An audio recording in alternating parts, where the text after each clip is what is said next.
un sommaire aujourd'hui assez fourni, qu'on commencera sous le prisme culturel, puisque retour 38 ans dans le passé, j'ai vu Good Morning Vietnam, d'où l'introduction que j'ai faite tout à l'heure, et j'ai des sentiments partagés sur ce film. Est-ce que le personnage de Robin Williams n'est pas le personnage le plus problématique de l'existence des films, même dans le contexte post-réganien de l'époque, surtout pour un film qui est présenté comme culte, qui est présenté comme pacifiste?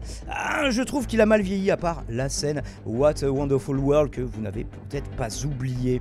On reviendra à l'actualité internationale, avec des manifestations qui continuent d'être monstres en Turquie suite à l'arrestation du principal opposant d'Erdogan, à savoir Ekrem İmamoğlu, des arrestations de journalistes, alors une douzaine je crois de journalistes turcs, et aussi un journaliste suédois. Bref, c'est en train de prendre une ampleur un petit peu impressionnante, surtout dans le contexte d'agitation et de perturbation et plus et affinités qu'on connaît dans l'actualité internationale, les guerres tout simplement, les nombreuses guerres qui n'en finissent pas de reprendre et qui, malgré les cessez-le-feu qui sont décrétés des fois unilatéralement, je pense notamment à la RDC où ça va durer 24 heures. Bref, actualité internationale toujours avec la Birmanie avec un contexte qu'on rappelle de rébellion généralisée contre la junte militaire, alors pas d'une rébellion unifiée, mais je crois qu'il y a une dizaine de groupes qui œuvrent de concert ou pas contre la junte militaire qui se maintient dans le centre du pays, dans cette nouvelle capitale fantôme, où il y a eu des victimes, mais pas qu'ici.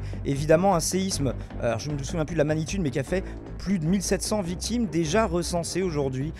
Pour en parler, on aura une capsule de France 24, on aura Libération, on aura Le Monde, et surtout, je crois me souvenir dans Le Monde, qui font état d'une corruption généralisée qui a fragilisé certains bâtiments qui n'ont pas reçu, notamment certaines mosquées, je crois, des autorisations pour faire les travaux nécessaires à avoir une meilleure adaptation à ce genre de situation. Donc on creusera ensemble la question internationale, enfin, avec Adolf J. Trump qui continue d'inonder la zone de merde, pour citer Steve Bannon lors de son premier mandat. Même depuis l'Air Force One, il nous parle de bombarder l'Iran si les négociations pour un accord sur le nucléaire iranien échouaient, et évoque déjà son troisième mandat. Déjà, t'es là depuis 3 mois. Tu fais suffisamment de merde pour le moment. J'espère qu'il sera trop vieux pour un troisième mandat. Alors, normalement, c'est inconstitutionnel d'ailleurs, mais Trump élude la question en nous disant qu'il y a des méthodes pour ça. Alors, est-ce qu'il aimerait faire candidater J.D. Vance, qui se désisterait après pour lui, pour qu'il revienne au pouvoir un petit peu façon Poutine-Medvedev?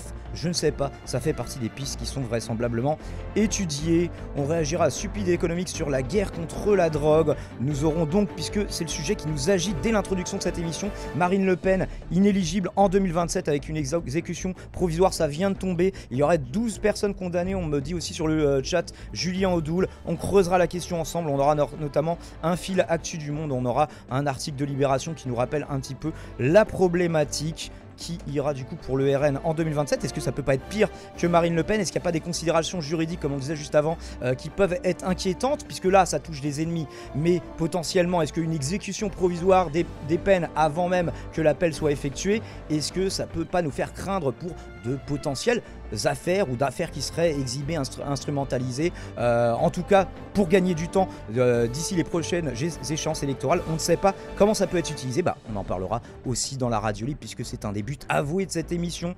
On aura la dernière chronique d'Aymeric Lompré. Alors celle de la semaine dernière avait fait parler parce que il avait fait un accent présumé asiatique. Je sais pas ce que ça veut dire, un accent asiatique, puisque l'Asie c'est un petit peu le plus gros continent. Je sais pas si c'est le cas d'ailleurs, mais donc j'avais vu Paddy en parler là cette semaine. Il a fait encore plus énervé, mais il n'y a pas d'accent raciste ou pas raciste. Pour moi, il se moquait plutôt des accents, des gens qui faisaient des accents à des fins humoristiques, justement en échangeant l'accent marseillais, l'accent présumé asiatique dans ses personnages et dans sa chronique un peu en bordel. Une chronique encore plus en bordel aujourd'hui, c'est ce qu'on nous promet. On ira vérifier ensemble. Le sujet qui s'est imposé à moi en dernier dans cette émission, c'est Arrêt sur Image et le JDD qui angle de la même façon sur la mort du petit Émile. Alors Arrêt sur Image, c'est un truc de centre-gauche modéré. Le JDD, c'est quand même un média polarisé d'extrême droite. On entend le retour l'ours.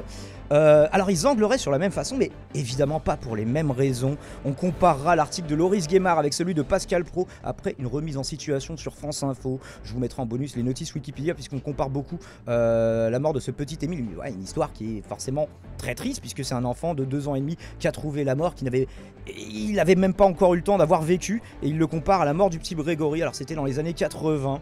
J'aurai une ouverture que je vous proposerai aussi sur la façon et la nécessité de, ou pas, de traiter les faits divers, lesquels, comment. Eh bien, ce sera dans cette émission, avec peut-être des réacts bonus sur l'obsession trans traitée par Arrêt sur Image. En bonus, je vous ferai remonter un article de Mediapart sur les étudiants trans qui ne touchent pas leur bourse, qui leur est dû parce que l'administration s'acharne à utiliser leur dead name. Du coup, les virements ne sont pas possibles. Ah, c'est un sujet dont on n'avait pas trop parlé et que j'ai trouvé intéressant, que Mediapart aurait peut-être même pu mettre en header sur le coup. Oui, en France. Oui, la France, Aurélien. Le truc dans lequel tu habites. Effectivement. Et non, il n'a pas besoin d'aller jusqu'aux États-Unis pour trouver des gros morceaux de transphobie.